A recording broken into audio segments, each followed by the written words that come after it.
Stoppage time. It's Friday. The panel of four. I'm Lawrence Presman. Nick Borrman with us, Carmine Bianco, and Kevin Dolan. The Sports Wolf 83. That's where you could find him. Last week, Kev, we had your wrong Twitter handle up. My bad, even though it was completely your fault. How are you, my friend? Very good, very good. That's it? You're like my child. How was your day? Good. You want a joke? Irish people make jokes? Quite funny. Let's go. Start the show with a joke. Oh, Jesus. Don't put me on the You spot. offered a joke. You offered a joke. I guess in a way, Kev, that is a joke. You want to hear a joke? Maybe I should come back to you for the joke so you could... Women's rights. Women's rights. Okay. Carmine Bianco, you're making gnocchi today. I'm picking up some. How are you, my friend? What's going on in your world? Carmine? Who are you talking to? Oh, you're talking to me. Yeah, you think good, Nick's man. making gnocchi? I wasn't sure. I was waiting for that joke, and then it just kind of stopped. But things are good. Big weekend ahead for all three of us as German Bundesliga restarts. So excited about that. I told you guys before the show what I did, but for the viewers out there, I decided to hit Home Depot before the show, and I went there, and there's this monster lineup outside waiting to get in. And I decided to do an end around. I had a Home Depot shopping bag. I threw a couple items into it, walked up to the flower center that says exit only, and they had a security guard there. And I'm like, guy, I forgot my cell phone in there. I got to go back and get it. And the guy's like, yeah, go ahead. He lets me through. I go in, I do my shopping, grab some stuff, and then I take off the same way, holding up my cell phone as I leave and thanking the security guy. So I saved myself about 45 minutes in line. Are you proud of yourself? I'm very proud of myself. Excellent. Nick Borrman, our scratch golfer, our resident PGA card carrying holder, the youngest man in this group. How's your last couple of days been, my friend? Don't forget best looking. But last couple of days have been I forgot it. or was that Kevin's joke? That's a good joke. That's a good joke, Nick. I'm good, man. Things are great. I'm looking forward to getting out. It's 80 degrees today, so I'm going to try to get out on the course this afternoon, although I can't get a tee time anywhere till about 6 o'clock tonight because every course is freaking packed. But all's good, man. You're the only person on this show that knows what 80 degrees is, and that, my friend, is a shame. David Chan, welcome. David Gerard, welcome. David Tabati, welcome. 3 Davids and a Kane. How are you, Kane? Hope you're well. Love having all of you guys with us. We do this show every Wednesday and Friday, stoppage time. And last Wednesday, we had a request for Nick Borrman to sing Stoppage Time. Carm, you want to give it a go? No, I have a face for radio and a voice for the shower. That's and you thought Nick's voice was good? Nick was very good. Actually, Nick was very good. Nick could fill in for one of the guys on that group, Finger 11. There's a group. There is a group. I don't know any of their songs, but anyway. Boys, we're going to talk everything related to soccer, including why the ball is round. A very, very hot and important topic at this time. We'll leave that till the very end. Any of you guys watched the Seinfeld special? No, I didn't know there was a special. I love Seinfeld, but I didn't know there was a special. I did. I'm a huge Seinfeld fan. I saw him when he performed live a couple of years ago. I think it was in Hamilton, Ontario. And that show was entertaining. But let me tell you, I watched the Netflix one, and I just didn't find it funny. A lot of the times you watched it, he just kind of yells like he would do on the show, like with that voice, and it's to get a reaction. I just think his comedy is still from like the 90s, and he's trying to incorporate some of the stuff now from present day. I just didn't find it funny. I'm a Sebastian Maniscalco fan now. I enjoy his stuff. And I don't know. I didn't find. I give the Seinfeld thing probably at best a 5 out of 10. Yeah, I gave it around a 6. David Gerard, you can find it on Netflix. It's an hour stand up, and listen, I'm a Bill Burr guy through and through. I think him and Jim Jeffries are probably the two best comics on the planet right now. Yeah, and they're very, very edgy. The problem with Seinfeld, and Carm, you kind of hit the nail there, was it's old. It's just the concepts were really good. You know, the line about how when he got married, he didn't realize that his tone would always be in question. You know, no male realizes it's about their tone. It's like a lifetime of marriage. You got to watch your tone at all times. Who knew? That concept is good, and there are a lot of fun, good concepts. His jokes aren't tight. They're too long. He has 2 punchlines for each joke, which I never like. So I was unimpressed. But Bill Burr, oh my God. He's got 4 specials up on Netflix. They are must-see. Let's get into it, boys. A busy weekend in soccer in front of us. South Korea, Belarus, and Germany in action. We're going to start with South Korea. Guys, I know Carmine's screen keeps moving and jumping over into Nick's face. I don't know how to prevent that, so just bear with it. Carm, let's go to you, man. What's going on in South Korea after your big 4-0 weekend? Yeah, we kicked off the season opener very well. Nick did as well too. I'm not really sure why I'm jumping over into Nick's screen. I'm not trying to invade his space or anything.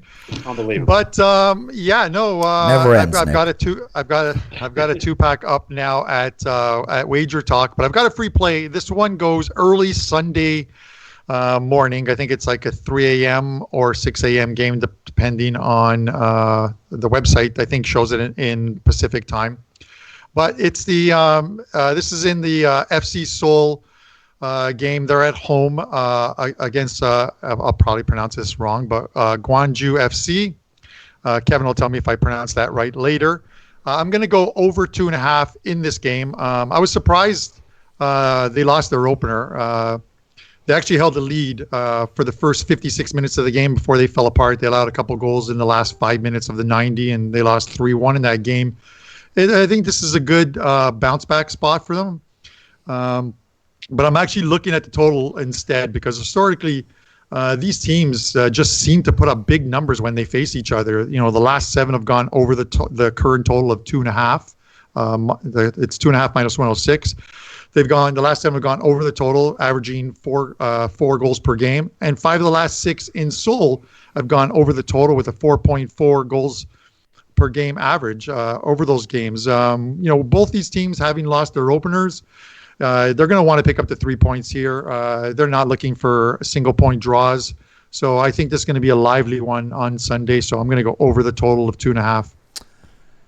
Nick, your thoughts, South Korea? You had a monster, absolute gigantic 6-1 Sunday in soccer. You're on a massive run. You're seeing it in every league right now. Where are you going in the SK? Look at me, hey. I've just got acronyms. I had a good opening weekend as well, 3-0 last weekend. I got a 2-pack up right now for Friday night going into Saturday. I haven't looked at the card for the next following night going into Sunday, which Carm was just covering. I was just kind of quick looking at that game he was mentioning there, and I do like that overplay that you threw out there, Carm. So I don't have a free play in this league. I do have a couple free plays up in Germany and Belarus, so I don't have much right now to offer as far as analysis on any of the games that are out there. But I'm going to keep looking at this league as we go forward, and again until all 5 of the big leagues, well, I guess 4 since France isn't coming back, are back in action. I'm going to keep looking at all these other leagues, and Carm's been tweeting out the last couple days that at the end of this month we got a lot of other leagues coming back, so we'll get into that later. But right now I don't have a lot to offer here in any particular game. He's Nick Borrman. You can find him at sportsmemo.com, and we got an announcement coming in the next couple of weeks about Nick Borrman that's very exciting. Kevin Dolan, how did you do this past weekend in soccer, my friend? Yeah, we won again. Like over in Belarus, our 4% play pushed, but then we won on the 3% play on Sunday. So overall winning week. We've won the last 3 straight weeks now in Belarus, 5 of the last 7 weeks. So it's all been good. So before I ask you about your opinion on what's going on in South Korea and some free picks there, I'm looking at the three of you guys, and I'm looking at Kevin, who comes up with a winning weekend and has won 3 weeks in a row. Carmine, who just keeps winning. Months and months. If you look at his 1 week winning week, you look at your winning from a week perspective. You went 4-0 on Sunday.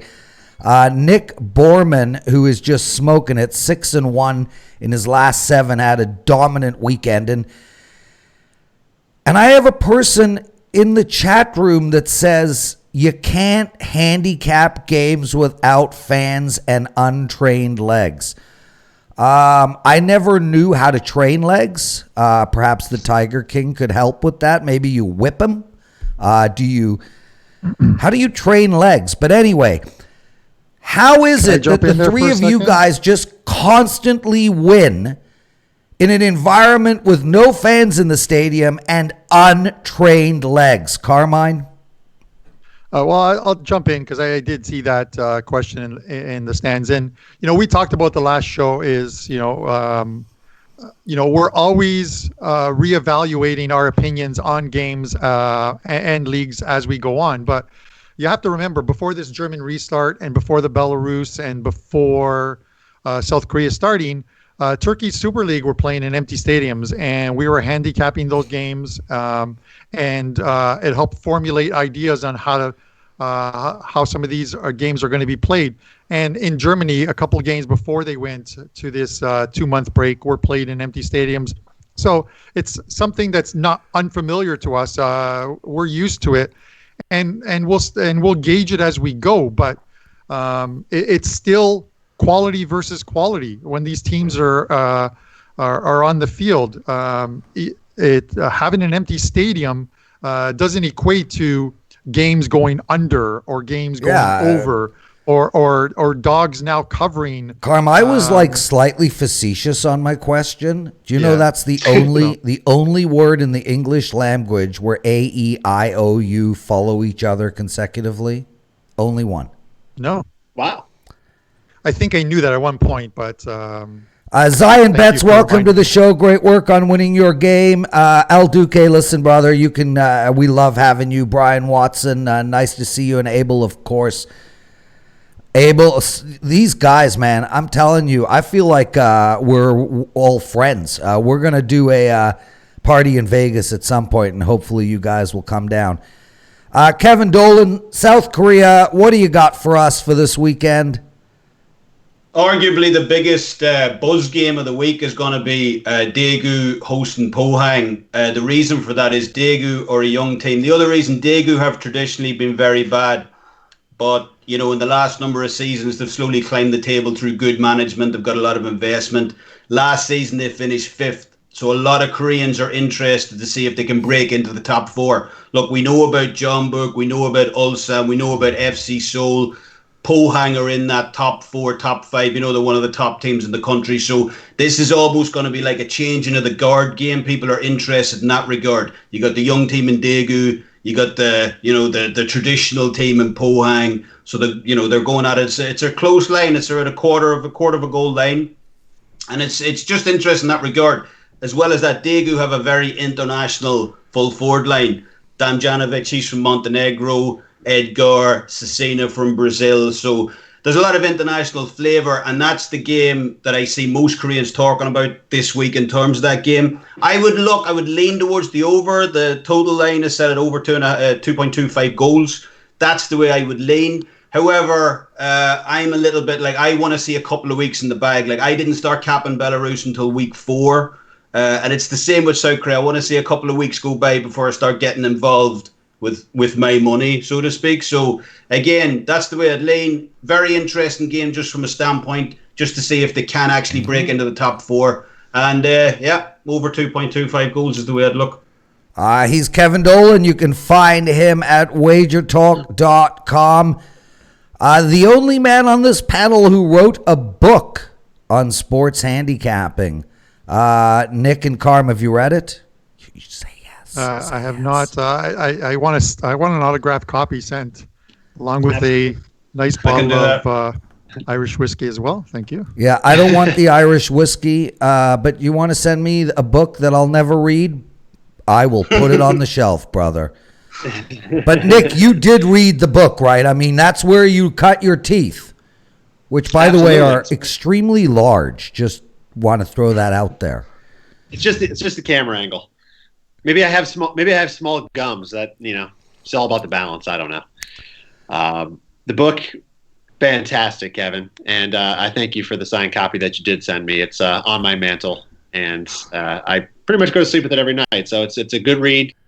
Definitely must get it, and I think you'll enjoy it for sure. Prez, you got that was. Nick, your nose is growing larger. Brian Watson, we all bet Simone Simon. I gave it out on the show as well. Way to go, dude. Way to grab that 5% pick and cash it. Boys, Nick, I'm going to you with the Belarus Soccer League. Starts round 9. I'm a little bit all over the map because I'm trying to figure out how to get my hands on Kevin Dolan's book. I mean, it moves like hotcakes on Amazon. Nick, talk to us. Belarus, baby. All right, Belarus. So there's a game I really like. I have full write-up posted up on the Sports Memo page right now, but Brest is the play I'm going to give out as my free play this week. They go to Energetic, and Brest is defending champs. They actually broke Bates' 13-year run as champions last year.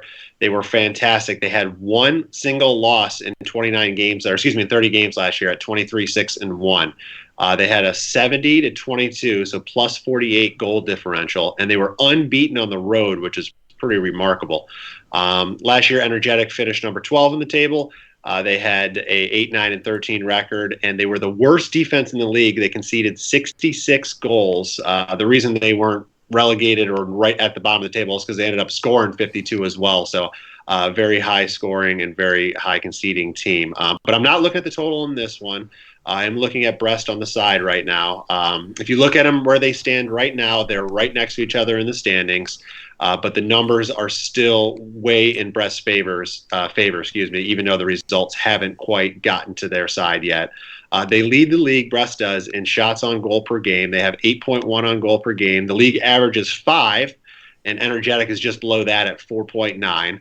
And on top of that, Brest is scoring at a very low rate. I've talked several of the last few weeks about conversion rates and how those tend to work towards league averages over time. So they're taking the most shots in the game, and they're not scoring anywhere near right now the league average rate. They're scoring once every 5.9 shots on target, while the league scores once every 4.2 shots on target. So if they can continue their offensive onslaught and just start scoring at even a regular clip, they should have no problem getting up 2 or 3 goals in this game. Energetic is just not putting up the offense. And my numbers, just if they just put up purely averages, it's a 2-1 game without even trying. But Brest has really been the better team in the series between them as well. They won one of the games last year 6-2. Energetic, so they are clearly the better side. All the numbers are pointing at them. 125 on the 3-way line. That probably goes up a little bit. It may crest into that split line of -0.5, -1. So I would take this sooner rather than later.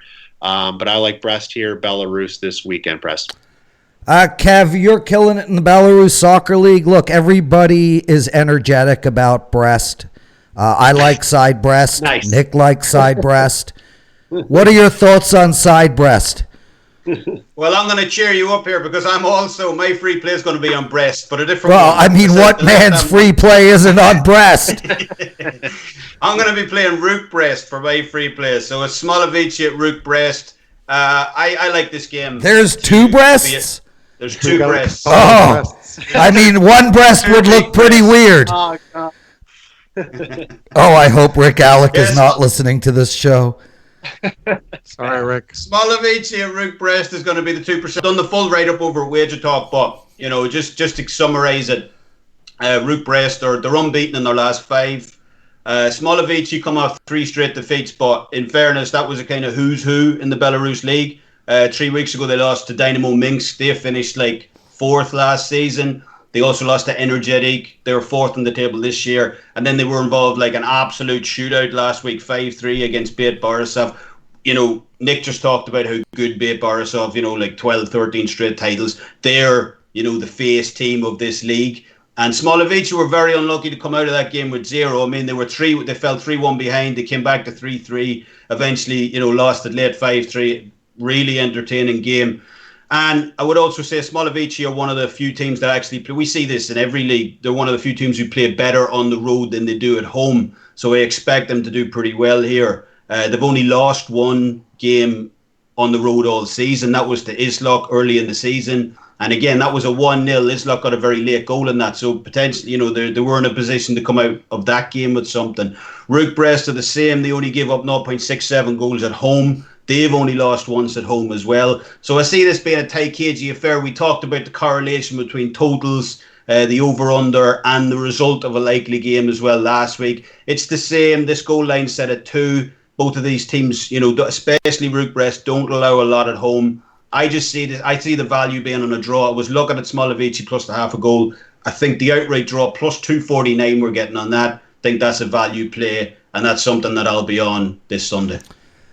Kevin Dolan with us. All three guys, soccer experts extraordinaire, Nick Borrman, Carmine Bianco, and Kevin Dolan. Steve Terry, welcome, my friend. Jan, welcome to the chat room. T. Cole, love having all of you guys here. If you've got any questions, let the boys know.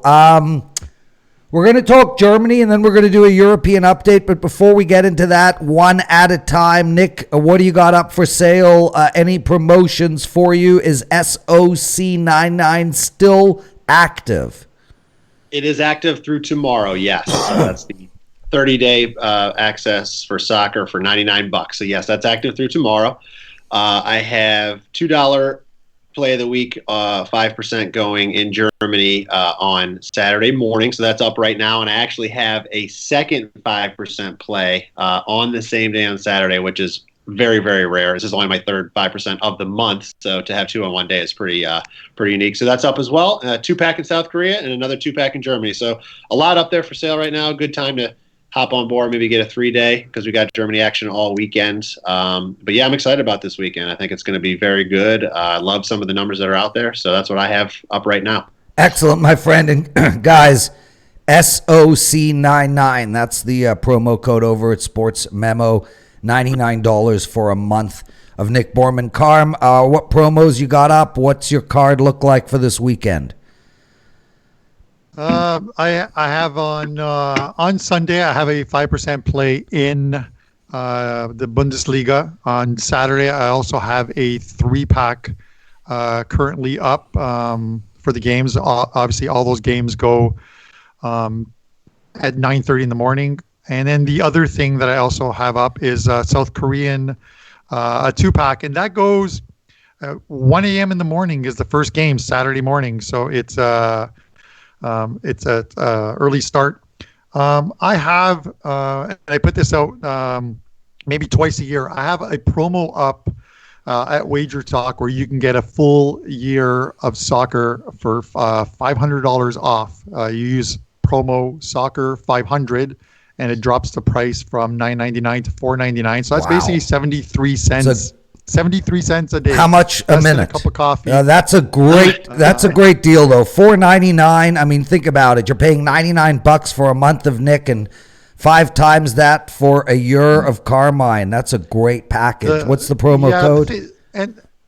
And the promo code is soccer 500. The thing to remember is soccer is a 365-day-a-year sport. There's, even on Christmas Day, you'll find games. So unlike, let's say, an NFL season where you buy a yearly package and it's 6 or 7 months, this goes right through the summer when it's like the dog days of baseball and there's nothing else to bet on. There's European tournaments like the Copa America, the CONCACAF Gold Cup, the Euro 20, which will be the Euro 2021 next year. And then the World Cups. So there's a ton of soccer throughout the year. So it's a great package. If any of you guys are musicians, please Put together a Stoppage Time song for us. We'll play it, but it needs to be like the Creed song. I think that's the band. Stoppage Time. Do do do do do do do do. Kevin, what do you got for this week? I'm counting here. It looks like you got 5 or 6 plays. Any promos up? No promos as of yet, but we've got 6 plays loaded up on site. We have a 4% best bet over in Belarus on Saturday. Another 4% loaded up for Sunday's games. Turning, we've got a 2-pack in the Bundesliga for Saturday, and also a 4% kind of game of the week for Sunday in the Bundesliga. And also, we're on the free play that I just discussed, Smolovic at Rook Brest as well. So, yeah, 6 plays in total. So, as we said, we'd encourage everyone to get on the multi-day package because we'll be releasing games for Monday. There's only a day off on Tuesday, then we're back to Belarus on Wednesday, Thursday. So, again, as Carmine said, it's soccer just never stops. It's on almost every day, so it's beneficial to jump on a multi-day package. Brian Watson asks about the MLS. Brian, we're going to talk about that right after we do the German league. So let's switch our focus to Germany. The Bundesliga season restarts on Saturday. We took a deep look at Bayern Munich's game for this coming Wednesday, on the Wednesday show, I want to talk to you guys about Dortmund and a Red Bull. Let's go, Nick. Take it over, brother. Yeah, so we have, Dortmund is playing Schalke, and Carm, I think you'll cover that game. Leipzig, who you just referred to, Red Bull Leipzig, is playing Freiburg. Both games are Saturday. So Leipzig is a team that's very young, very, very good. This match opened at the split line at 2.5 and 3. And honestly, I was looking at releasing that as my top play this week, but it was juiced to the over, and I knew it was going to move quick, which it did to 3. So I just didn't want to put out a stale line for anybody. I still like the over in this one. Leipzig, they're having a fantastic year. I know Carm was high on them this year as well. He had a nice futures bet on them in the Champions League group to win the group, which they did. So shout out to you there, Carm. And right now they're in the quarterfinals of the Champions League, so they're obviously a very well put together team. They're led by 24-year-old Timo Werner, who is just fantastic. He's got 21 goals in 22 games this year. I can't see him honestly wearing this jersey next year. I mean, there's so many suitors out there trying to take him this summer, so it'll be interesting to see if he does. And they have a young American, Tyler Adams, who played on the New York Red Bulls last year. So same ownership. He's now here in Germany playing on this team. But that being said, this is their year to make noise. They've been fantastic all year at home. They're unbeaten in 12 straight, and they have scored 3 or more themselves in 7 of those games. And all but one game, so 11 of those last 12 home games, have reached at least 3 goals. So I think I like the over here. I think a push is a worst-case scenario. The last 8 head-to-head meetings between these teams has also all reached at least 3 goals. So we usually see goals in this matchup, and just the way that Leipzig has really been playing this year, I think it's going to be a pretty easy home win for them. They're minus 1.5 on the Asian goal line right now at home, so you could look to that as well. But I like the over here just in case Freiburg scores 1, and then we're not too worried about them having to push forward. So I like the over here, and I think push is worst case. So let's go with that on Saturday morning. I just want to welcome Giovanni Leone into the chat room. Nice to see you. I don't think I've seen your name before, so we're happy that you took time out of your day to watch our show and participate in the chat. Carmine Bianco, let's talk Germany. You want to talk Dortmund or Leipzig? Yeah, I'm gonna cover the Dortmund game. Dortmund's at home against Schalke. This is one of those games when we talk about stadiums. Dortmund typically have 80,000 fans at their game. So this is one of those ones that's going to look completely different. The South stands, there have basically 25,000 fans. It's a sea of yellow, which is why they call it the yellow wall, as Nick will tell you, because he's a Dortmund fan, I believe. Yep. And it's actually so mesmerizing to watch these games, those huge flags and stuff. But I looked at this line and it just didn't seem right from the get-go. And then the more I looked into it, the more I realized that I may want to stay away from Dortmund in this spot. I know they're one of the top 3 teams in the league, and Schalke's form after the break was absolutely terrible. After that 28-day winter break that they took, they won their first game out against a very good Borussia Monchengladbach team, 2-0. But then they dropped 7 straight, and not like 7 losses, but there were a combination of losses and draws. They haven't won in 7 straight, outscored 15-2. So why would I want to take them in this spot? Well, 10 of those goals were losses to Bayern Munich and Red Bull Leipzig, 5-0, both of those. The other games were fairly close. This is a team that, that 7-game winless streak dropped them from a Champions League spot to like now 6th in the league, where they're struggling to hold on to a Europa League spot. But I think they can hold on to it. This is a game. It's the Revere Derby. These derby games, sometimes you have to throw the form completely out the window. It happens in Italy. It happens in Spain. It happens in EPL in derbies in Italy, the Derby d'Italia, where the teams just play above their heads in these derbies. And this is probably one of those spots for Schalke. The last 8 derbies between these two teams, they've only lost 1. They've 2 wins, 5 draws, 1 loss, and that 1 loss was a 2-1 result. The line right now is Borussia Dortmund is -1, and I think this is one of those games where closer to game time, and maybe some point today, you're going to see Dortmund get a little bit more money that sees that goal line go to up a quarter goal, where you might be able to get +1, +1.5. And if it does, I'm taking the +1.25 here.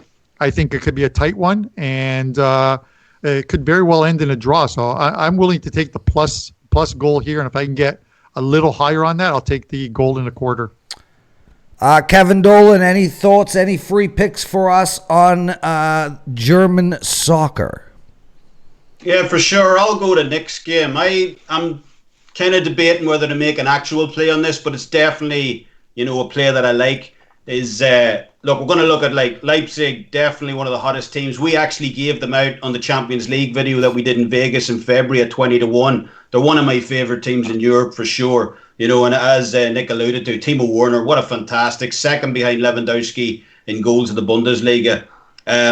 But nonetheless, look, Leipzig stuttered going into the break. They only won 2 of their 7 games before that. And in 3 of those 7, they went completely scoreless. So, you would look at the 5-0 demolition job they did in Schalke. That isn't totally reflective of their form going in. Now, they've had a chance, obviously, with the break, to try and come out of that, kind of put pressure with that 5-point gap. But nonetheless, we'll see how they do. Now, the play that I like in this is I like Freiburg first half plus a half a goal. The reason for that is like Leipzig, even when they were on top, 12 of their 62 goals, and that's almost a fifth, have come past the point of the 80th minute. So they score very late. They score in it's not garbage time, but they score very late. They've been getting out of jail in a lot of games, and also just adding non-essential goals to games they've already won. On the flip side, Freiburg, 60% of their goals conceded this season have came in the second half, and a quarter of all their goals that they've conceded this season have came past the point of the 80th minute. So we're seeing one team who score very late and one team who concede very late. So I think Freiburg can stay in this game. I like the first half line. You're actually getting plus money at Pinnacle on this. It's plus 112. Freiburg plus a half a goal. So as I say, I'm very I might add this as a personal play for me, but it's definitely a play that I like a lot. He's Kevin Dolan, our Irishman. Guys, we're going to get into the European update and then call it a show. I just want to say one thing to Carm. I can't wait for puck time to come back, Carm. I want to talk hockey so bad. I'm dying over here. I don't know if you've taken notice, but TSN, which is the Canadian ESPN, has been running hockey games. The Islanders, the Bossy Trottier-led Islanders against the Gretzky-Messier-led Oilers.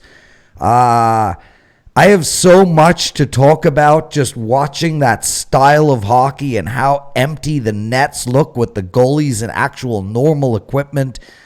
I am chomping at the bit to talk hockey, bro. But that's for another day. But have you watched any of it? I have. It's really entertaining to watch, and I catch myself sometimes where I enjoy watching it if I can't remember what the score was. Yeah. Happens when you're 51 years old. You forget a lot of things. But I'll watch the games. I'm like, oh, like I was watching 1993, the Leafs and Detroit Red Wings, and it was 4-1 Detroit. Goal. Yeah, and I couldn't remember. I completely forgot that the Leafs had come back and won that game. It was like 4-1. I'm like, okay, the Leafs are done. I'm enjoying this, right? Because anytime the Leafs lose, I love it, right? But it is what it is. But really enjoying it. You know, Carm, the thing that has stood out to me the most, and I'll tell you, the Canada Cup with the Lemieux goal, they played Russia a best of 3. Each game ended 6-5. Wayne Gretzky put up 18 points in 3 games against just unbelievable, against world-class talent. But the thing that stood out to me the most, and then we got to move on, Carm, because I'm just dying to discuss this hockey stuff, how long the shifts were. Wayne Gretzky doesn't get off the ice. I mean, nowadays, they are 40-second shifts. I'm telling you, if you watch the Islanders Oilers series, these guys were on for 2 minutes.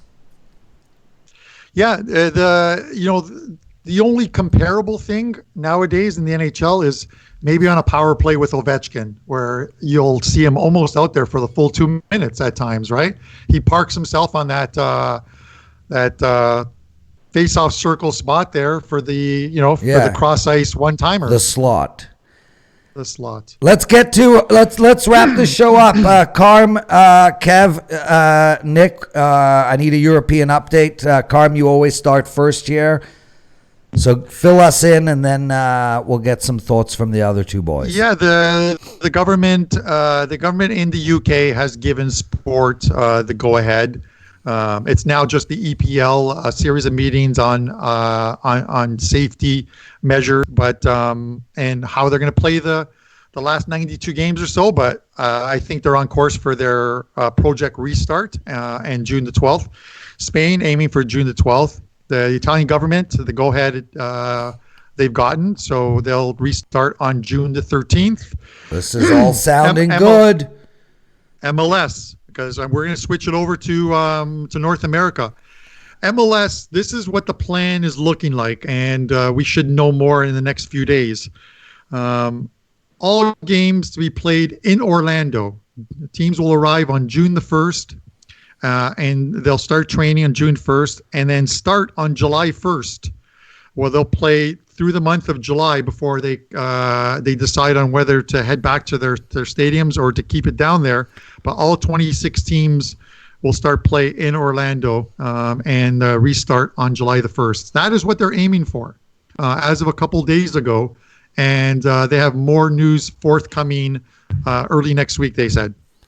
Excellent. Dave Koken in the chat room, a legend, joining us. How are you, Dave? And we might do a Thursday, Dave, a Thursday first pitch. We'll figure this out together, me and you, where we talk South Korean baseball. Kevin, do you want to add anything to the European or world soccer update? I believe by the end of this month we're going to see Czech Republic back, Denmark back, Poland back. So there's a lot of leagues coming back by the end of May, and again June the big boys come back. So yeah, definitely excited. I like the month of May. My birthday is May 22nd. Nick, may I ask you what you think about? Give us a European world soccer update of anything Carm or Kevin missed. Well, I think they kind of nailed the leagues. I wanted to address, I saw one question in the chat from David Tabati. Yeah, well, I was going to get there. Go ahead. Okay, sorry. I didn't want to steal your thunder. No, if anybody deserves to ask questions and have them answered, it's him. And Abel. And Kane. There's a lot. Exactly. He's asking about home field advantage and how that's going to be affected. So one site I like to use that's I think is very good for soccer power ratings is 538.